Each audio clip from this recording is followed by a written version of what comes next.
Oke, di video-video sebelumnya kan kita udah belajar gimana cara kita deploy ke arsitektur two-tier. Kemudian kita kan udah deploy ke database yang kita manage sendiri atau kita deploynya itu ke database yang dimanage oleh AWS ya, yaitu RDS.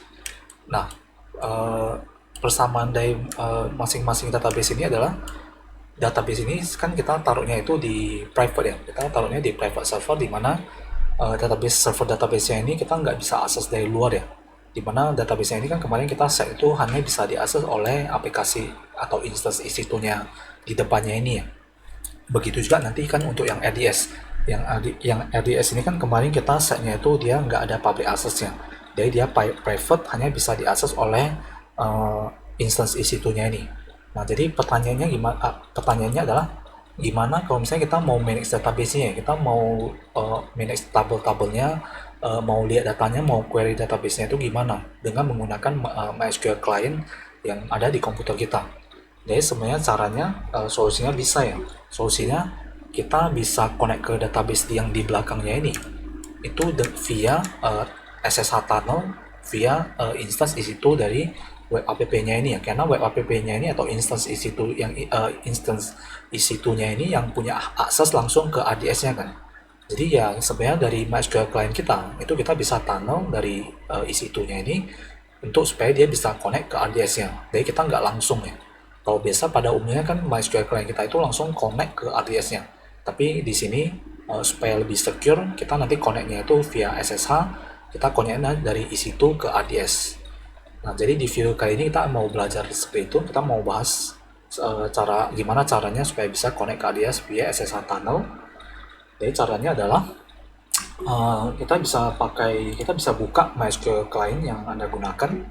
Kalau biasa saya pakai apa? Saya pakai HDSQL.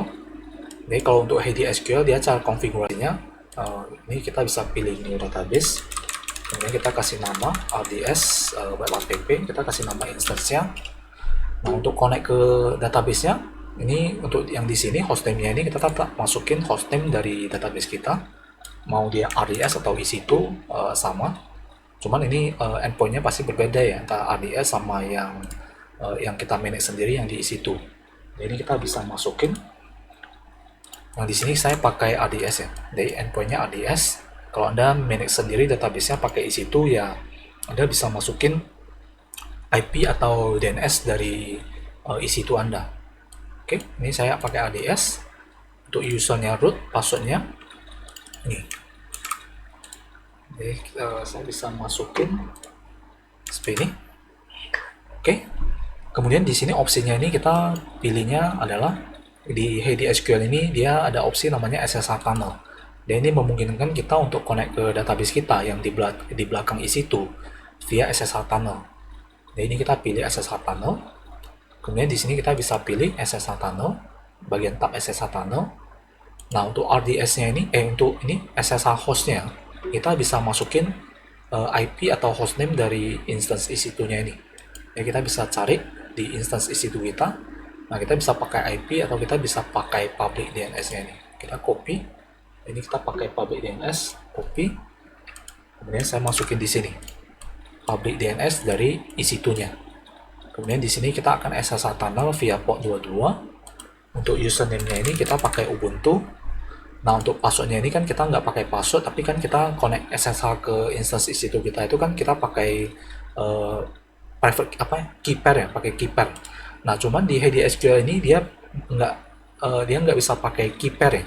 Bukan nggak bisa, tapi ekstensinya beda.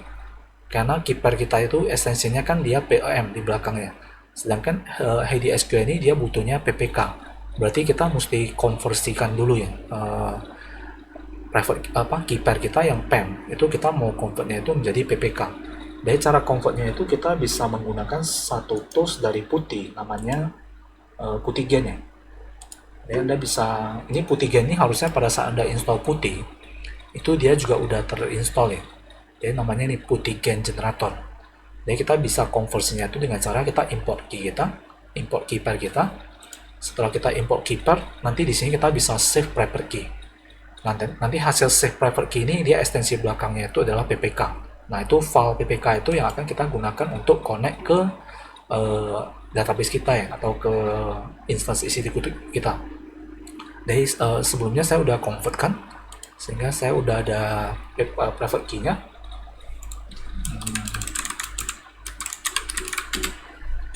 Sorry, salah.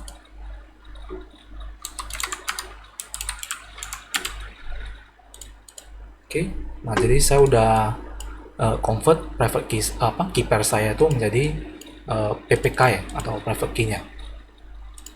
Seperti ini. Nah, ini saya bisa tinggal connect sih harusnya. Dan ini kalau saya open, nah ini kan dia akan store key case-nya, kita yes. Ini berarti dia akan connect ke database via instance EC2 kita. Nah, ini dia udah bisa connect sih. Dia udah berhasil connect, dia tanya mau kita save atau enggak, kita klik yes. Oke, nah Anda bisa lihat ini kita udah berhasil connect ke database kita yang berada di belakang EC2. Yang posisinya itu dia private ya. Jadi kan kita nggak bisa connect langsung ke RDS-nya. Jadi kita tunnel dari EC2-nya ini. Nanti dari EC2-nya ini biasanya disebut istilahnya jadi semacam proxy ya, atau namanya bastion host ya.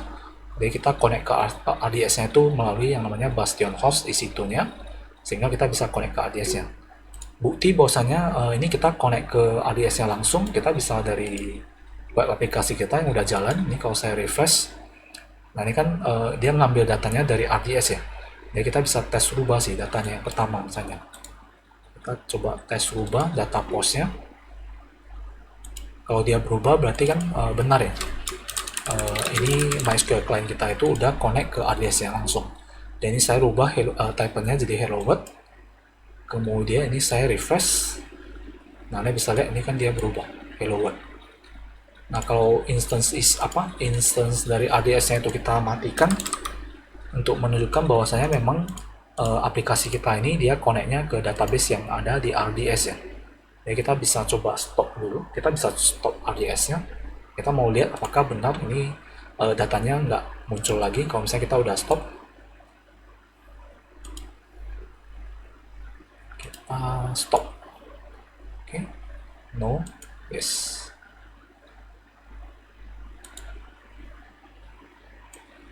Oke, ini dia lagi stopping. Kita coba bisa refresh web aplikasi kita. Nah, Anda bisa lihat ini, oh dia belum stop sepertinya. Ini masih stopping sih. Masih bisa diakses.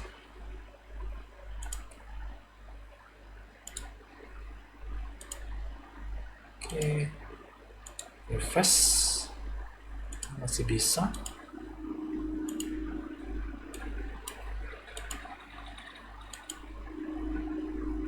Kita tunggu dia stop.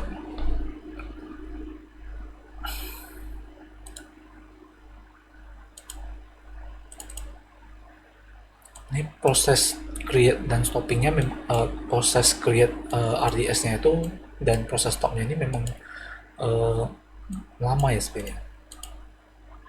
Proses create dari RDS-nya itu juga dia sekitar 5 sampai 10 menit sih. Jadi dia memang lama.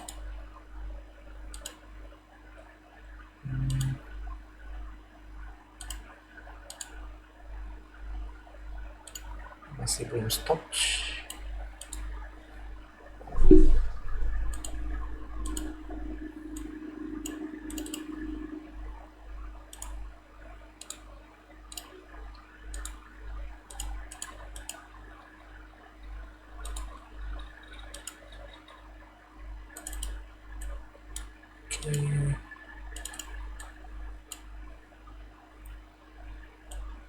Iya, ini kalau harusnya udah stop, harusnya aplikasi kita itu juga udah error ya, karena dia nggak berhasil connect ke database-nya.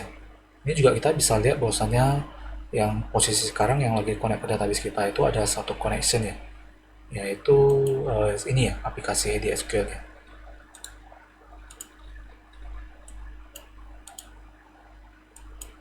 Oke, ini stoppingnya lama. Tapi intinya ya nih, Anda bisa lihat nih database-nya sebenarnya udah stop. Nah, ini dia udah stop. Ini pas kita refresh juga dia udah nggak ketemu ya database-nya. Ini membuktikan bahwasanya memang aplikasi kita itu udah baca langsung dari RDS ya. Ya, jadi untuk video kali ini sampai di sini tentang bagaimana cara kita connect ke gimana cara kita mengconnect MySQL client kita itu ke database yang berada di belakang EC2 ya, yang berada di private network. Jadi kita bisa connectnya itu melalui EC2 ya sebagai bastion host untuk proxy untuk kita connect ke database-nya. Oke, untuk video kali ini sampai di sini. Kita akan jumpa di video berikutnya. Jika ada pertanyaan bisa ketik di kolom komentar.